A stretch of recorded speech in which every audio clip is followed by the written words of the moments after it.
Western civilization is under attack. The media is run by a secret cabal thousands of years old. Radical activists are plundering museums, tearing down statues, and desecrating cultural heritage, while a mind virus rips through the population, seemingly purpose-built to tear society apart. We're probably all familiar with these sorts of narratives, but this is actually the premise of a novel over 50 years old, Mumbo Jumbo, by the American author Ishmael Reed. Published in 1972, it could very well be a bible for the culture wars raging around us today. Culture wars have always been fought in extreme language that often blurs the line between a genuine kinetic conflict and an argument on Twitter.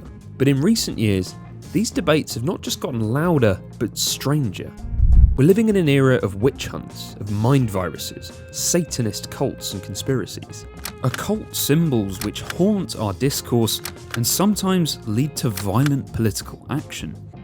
In this maelstrom of explosive rhetoric, it's often hard to know when the metaphors stop and belief begins, especially in a digital age where interest in the occult is on the rise. And this crossroads between the political and the mythical is exactly where Mumbo Jumbo takes place. Blending politics with prophecy and social history with sorcery, it's a bizarre, electrifying novel that gets to the heart of the culture wars through the words that conjure them.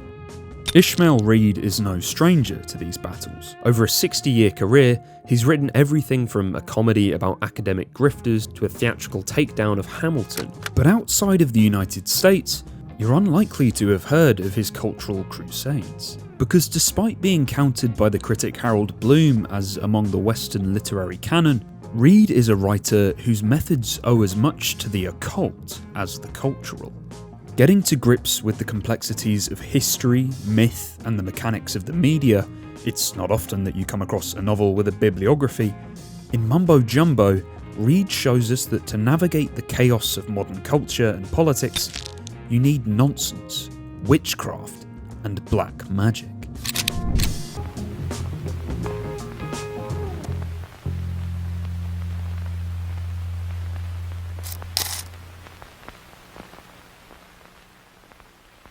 The year is 1920, and the United States is in the grips of a new pandemic, known as Jez Gru. This isn't necessarily the kind of virus that would have had William Burroughs reaching for the revolver. Rather than becoming zombies of authoritarian control, so-called Jez Gru carriers, who just so happen to be black Americans, erupt into dance. Jez Gru is an anti-plague, one that enlivens the host rather than causing the body to waste away, and, having sprung up in New Orleans, it's now reaching New York City. This is effectively a pre-credits sting for Mumbo Jumbo, as Reed sets the scene before we even get the book's title. Just one sign that this isn't your usual novel. Alarmed at the spread of this new contagion, a secret society made up from remnants of the Knights Templar and Teutonic orders, known as the Wallflower Order, conspires to stamp out Jez Gru at its source. Their methods of choice, murder, and the media, setting up a so-called black magazine to denounce Jez Gru and sow discord within the African American community. Setting out to foil the Wallflower Order's plot is Papa Labas, hoodoo priest and patron of the Mumbo Jumbo Cathedral, who believes that by finding Jez Gru's elusive text, the document containing its secrets, he can boost the anti-plague and defeat the conspiracy. Through the prism of fantasy and conspiracy, this is clearly the story of a culture war between black and white America, a conflict embroiled in the racial tensions of the era that often erupted into violence. In this context, Jez Gru can be taken as any number of things: jazz, dance, free expression, or simply the spirit of the age. Nobody knows how ragtime came about, it just grew. You see, that's why I have Jez Gru and Mumbo Jumbo as being a spontaneous rising. This is the world Reed conjures up for his novel, but the closer we get, the more blurred fact and fiction become. The 1920s in New York was a flashpoint in American culture. Soon after the turn of the century, huge numbers of African Americans started to migrate from the American South, often settling in densely populated urban areas, most notably the New York neighborhood of Harlem. The result? The Harlem Renaissance, a wave of artists, writers, musicians, and thinkers, all of whom were experimenting with what it could mean to be black in America. During the era of segregation, the mobilization of black Americans as citizens with political and creative agency was frequently depicted as a cultural invasion, with reactionary media falling back on archaic tropes to vilify and other. Jazz music, which rose to prominence in the 20s, was a particular sticking point. An article from a Seattle magazine published in 1917 had described the art form as a virus, returning its host to a primitive state through convulsive dancing. A few years later, in 1920, an influential book was published, The Rising Tide of Colour, The Threat Against White World Supremacy, by the journalist Lothrop Stoddard. Stoddard was a historian and white supremacist, whose writings on racial struggles would later influence Adolf Hitler and his regime. Amongst other things, he draws on the eugenicist Prescott F. Hall to suggest that inferior races should be starved out like bacterial invasions, proving that the language of contagion was common to both the arts and politics. Just 3 years after his book came to prominence, it was revealed that Stoddard was a card-carrying member of the Ku Klux Klan.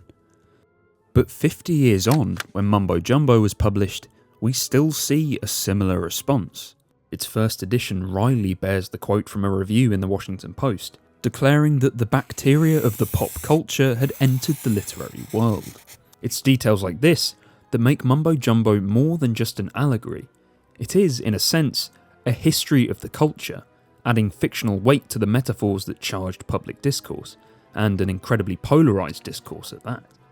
It's this reactionary anxiety towards a flourishing black culture in the United States, transcending generations, that Reed folds into the Wallflower Order, an organisation which, like Stoddard's fellow Klansmen, utilised structural racism, medieval symbolism, and the power of the press. Reed goes so far as to say that they installed Warren Harding as president, running on the platform, "Let's be done with wiggle and wobble," in the hopes of restraining the spread of Jez Gru's dance virus. That slogan, like the virus image for jazz, is a real detail from history that Reed has selected, but he's having fun with its context, just as he playfully gives credence to a debunked rumour that Harding was actually mixed race.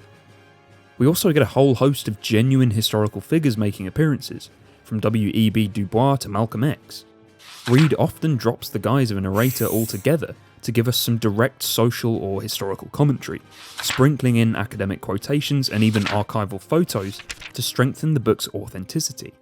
But at the same time, it's clear that Reed isn't interested in writing a traditional history. Look at his other novels, like Flight to Canada, a tale of escaped slaves heading north across the Civil War-torn states. Reed's vision of the 19th century is one equipped with TV and jumbo jets. His anarchic, anti-Western Yellowback Radio Breakdown, an inspiration for Blazing Saddles, fuses centuries of American history and folklore together. For someone so concerned with legacies of past injustice, it seems odd that Reed should play this fast and loose with history. In a sense, Reed is multitasking. His subject is as much the present as the past. Indeed, as a member of the Black Arts movement, Reed was keenly aware of the parallels between his time, just a few years into the Civil Rights Act, and the Harlem Renaissance of the 1920s, a bubble of optimism that ultimately burst in the wake of the Wall Street crash and the 1935 Harlem race riots. There are many ways to explore these historical parallels, but when dealing with culture as well as history, Reed needs to draw on something deeper than the facts of the past. And to see where he's coming from, we need to travel back 200 years across the Atlantic and the battle lines of Reed's culture war, and meet someone who knew precisely how to weaponize the past to shape the future.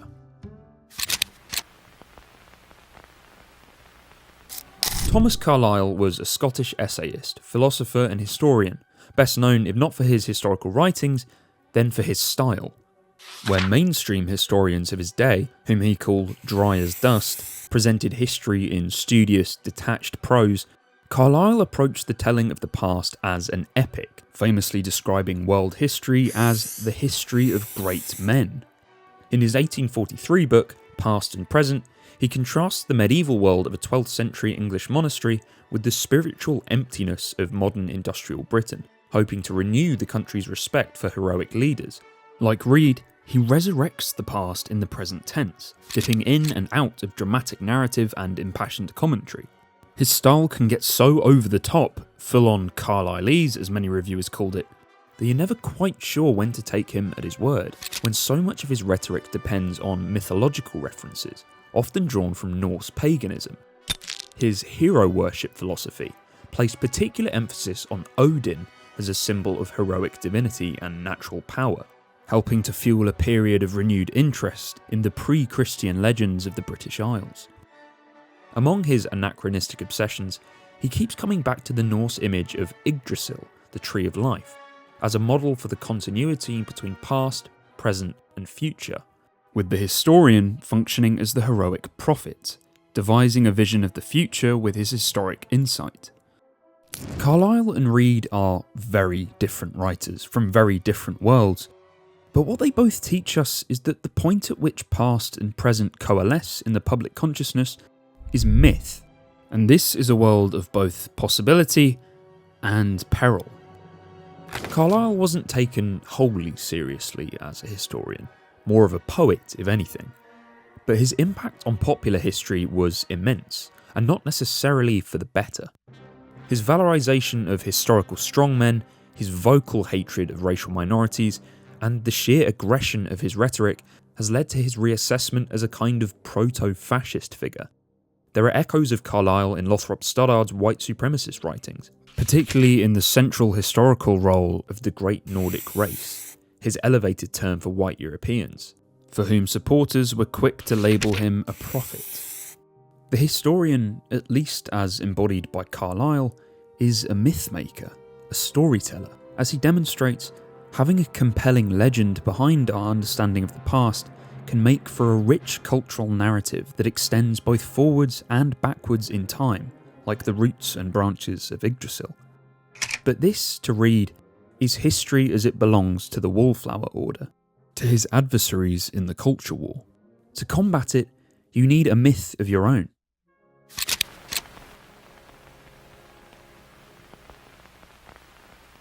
While white nationalism embraced this Nordic mythical past, in the 1920s, black rights groups went hunting for roots of their own. The Universal Negro Improvement Association, led by the Jamaican activist Marcus Garvey, was a social movement that rivaled the later civil rights campaign in its scope and appeal. Garvey, a black nationalist, called for the establishment of a pan-African state on the continent, with Christianity at its centre. But Christianity with a twist. At a conference in 1924, he declared that Jesus was a black man of sorrows, the Virgin Mary a black Madonna. This was a radical statement of cultural appropriation, a counterstrike in the culture war against centuries of European iconography, which depicted Christ, a Jew born in Palestine, as a white man. But along with this cultural revisionism was a renewed interest in indigenous African culture, and in particular, the collection of religious practices often known as voodoo. The slave trade had brought together a vast diaspora of Africans from different tribal cultures, each with their respective beliefs and traditions relating to the spirits of Vodun. By coming into contact with one another, as well as Christian practices, syncretic religions emerged, most notably in Haiti and Louisiana. In the white media, voodoo variants had and have often been depicted as closer to Satanism or witchcraft than a conventional religion. This is often attributed to forms of worship that involve speaking with the dead, though there is also an element of mischaracterization and racial othering at play. Remember that article about jazz as a virus? Well, there's another vital detail in there.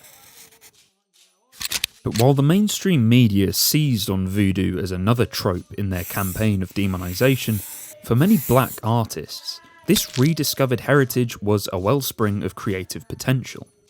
In 1928, Harry Lawrence Freeman penned a Wagnerian-style opera inspired by voodoo, 10 years before the author and anthropologist Zora Neale Hurston published her landmark study of voodoo practices and traditions, which itself inspired the work of visual artists like Romare Bearden and Lois Mailou Jones. So, in Reid's answer to this cultural inheritance, voodoo becomes the lifeblood of history, just as Nordicism and Anglo-Saxon mythology were to Thomas Carlyle. Prior to and after Mumbo Jumbo, Reed cultivated an aesthetic known as neo-hoodooism. Hoodoo being a distinctly American tradition, characterised more by individual spiritual practices than organised worship. It involves prophecy, and it involves conjuring, and it involves dance, and it involves mystery, and it involves painting, and it involves sculpture, and all of the arts. It was like multimedia. These rites were practiced in New Orleans, in our country. I think if you go into a people's past and see what's consistent in their art, you can find their mind. As he sets out in his Neo-Hoodoo manifesto, Neo-Hoodoo believes that every man is an artist, and every artist a priest. You can bring your own creative ideas to Neo-Hoodoo, and that he does, resulting in the chaotic, free-form structure of Mumbo Jumbo, the literary equivalent of flicking between browser tabs. This is the aesthetic power of Neo-Hoodooism, a rebellion against form and literary orthodoxy. But what about its broader ideological significance? In Mumbo Jumbo, our protagonist is the hoodoo hoongan or priest Papa Labas, who can himself be seen as the human manifestation of a key figure from the voodoo mythos, Elegba or Papa Legba. Legba, who is called on at the start of every ritual, acts as the mediator between worlds, living and dead, visible and invisible. As well as being the spirit or lower of elocution, speech, he's also the spirit of crossroads. This makes him a pretty ambiguous figure in many ways. He's often depicted as a trickster. In American Horror Story, he's like the demon Mephistopheles or Pinhead from Hellraiser, a malevolent entity bargaining for the souls of mortal men. In a historical novel entitled Papa Labas by John Dixon Carr, which was published only a few years before Mumbo Jumbo, Legba or Labas is made out to be the devil himself. So it's significant that Reed picks him to be our guide through the cultural chaos of his novel. History, if we think about it, consists of crossroad moments, intersections that could tilt in any direction. If a historian to Thomas Carlyle played the role of the prophet in a culture, telling us which way to go along the tree trunk of time, then to Reed, he's the trickster. He can point us in any direction at the crossroads. So, what happens if we take a detour? Towards the end of Mumbo Jumbo, when Papa Labas has unearthed the Wallflower Order's conspiracy to stamp out Jez Gru, he traces this culture war back to its origins. Coincidentally, the origins of history, which didn't begin with Adam and Eve, or Odin and the Norse gods, but thousands of years ago in Egypt. In 30 pages, Reed reroutes an alternate course through history, stemming from an ancient rivalry between the Egyptian gods Osiris and Set. From the former, we get dancing, the values of ancient Greek Hellenism, and crucially, hoodoo. From Set, the spiteful younger brother, we get monotheistic traditions of the Abrahamic religions, which were in fact purpose-built to sabotage Jez Gru and its descendants. The mysterious text of Jez Gru, the one the Wallflower Order were looking to destroy, turns out to be the mythical book of Thoth. So, this is it, the pinnacle of Reed's historical vision. Or is it just more trickery? Like the rest of the novel, it's a dizzying blend of hard research and gleeful fantasy that attempts to unite the world's disparate cultures under one common, crucially Afrocentric origin. But to get caught up in questions of who wins this cultural conflict is to miss the point. It doesn't matter if we believe Reed's history of a cultural war between voodoo and monotheism, the story itself, and the novel as a whole, are pawns in a much larger battle. A battle which, perhaps now more than ever, underpins the culture wars that consume society.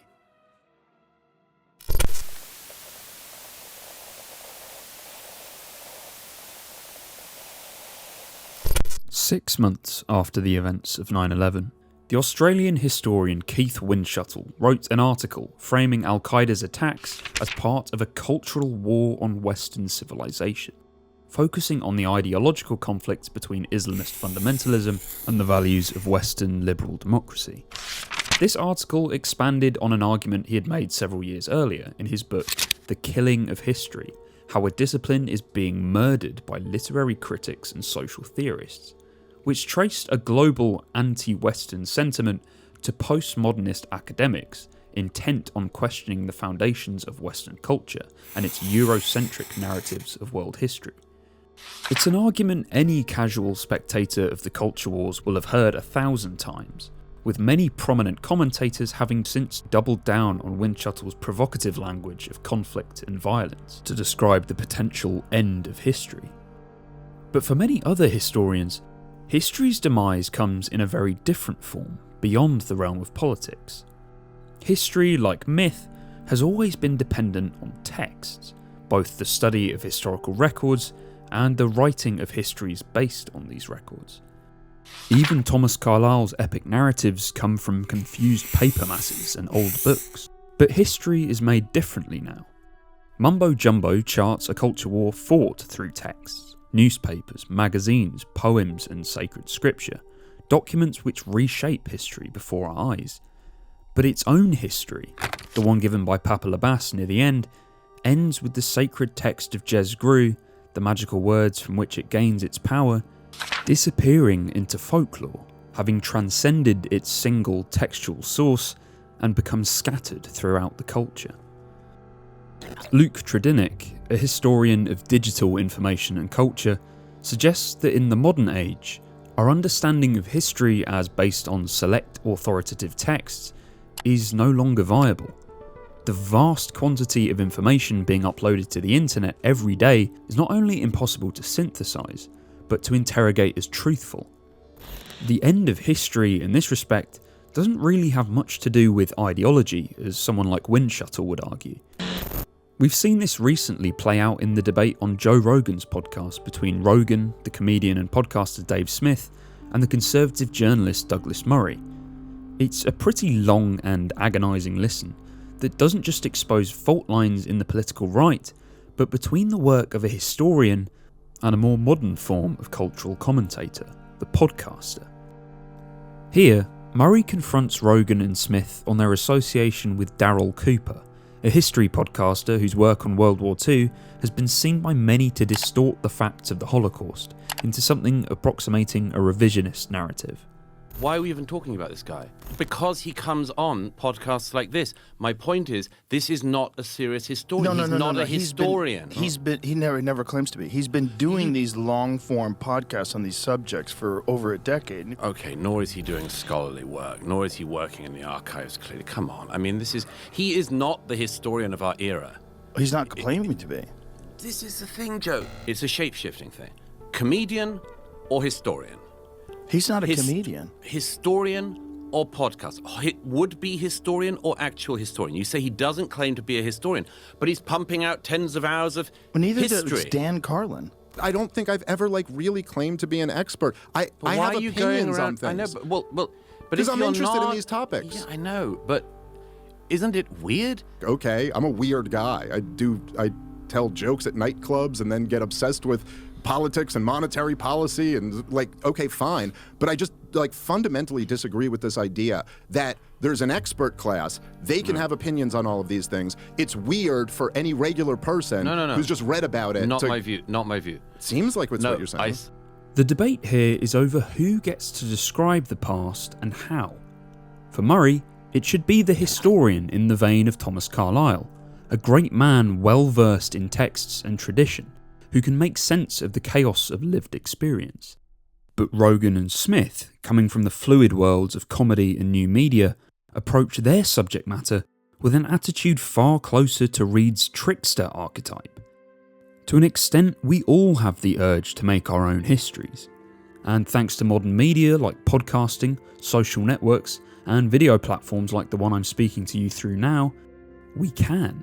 This urge to create our own histories comes from a perfectly understandable place. The world, as we experience it, rarely makes much sense. So we make up stories, sometimes elaborate, grand narratives with clear antagonists and defined motivations, to give shape to the chaos of actual events. And a lot of the time, we find ourselves coming back to the language of magic and superstition. A famous example of this is the reaction to Ronald Reagan's controversial economic reforms in the 1980s. Based on hypothetical projections, many were quick to label voodoo economics. The journalist Francis Wheen notes the link between geopolitical instability from the 20th into the 21st centuries and a rise in superstitious practices.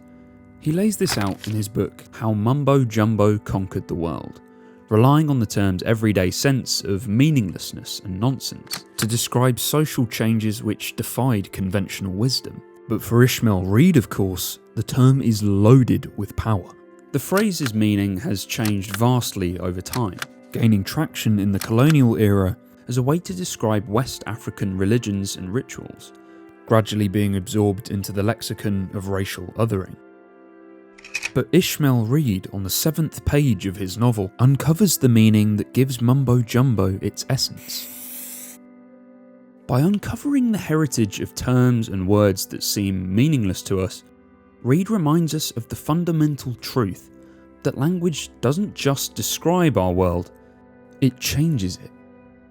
While the Wallflower Order assert their power politically and through the mainstream media, Papa Labas and his hoodoo associates use spells, make music, play tricks, and tell stories. Their words, fantastical and heretical, make things happen.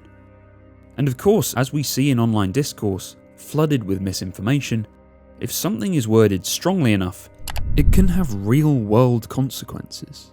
Misinformation and magical thinking often go together.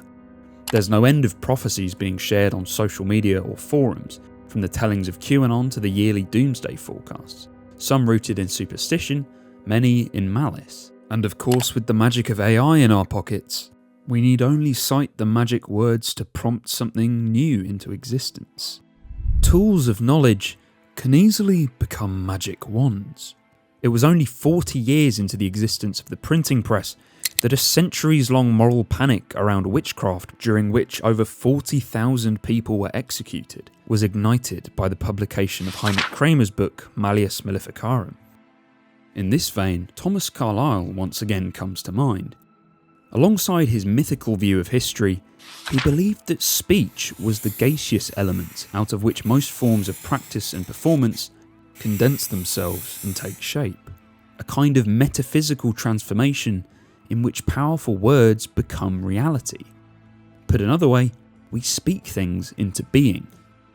Merging his philosophy with Reed's, politicians, or the speaking classes, were in effect the magicians of their age, manifesting their manifestos to conjure a new political reality.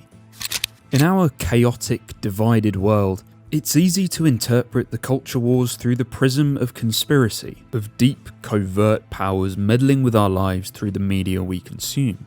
As Reed suggests near the beginning of Mumbo Jumbo, many assume that beneath or behind all political and cultural warfare lies a struggle between secret societies.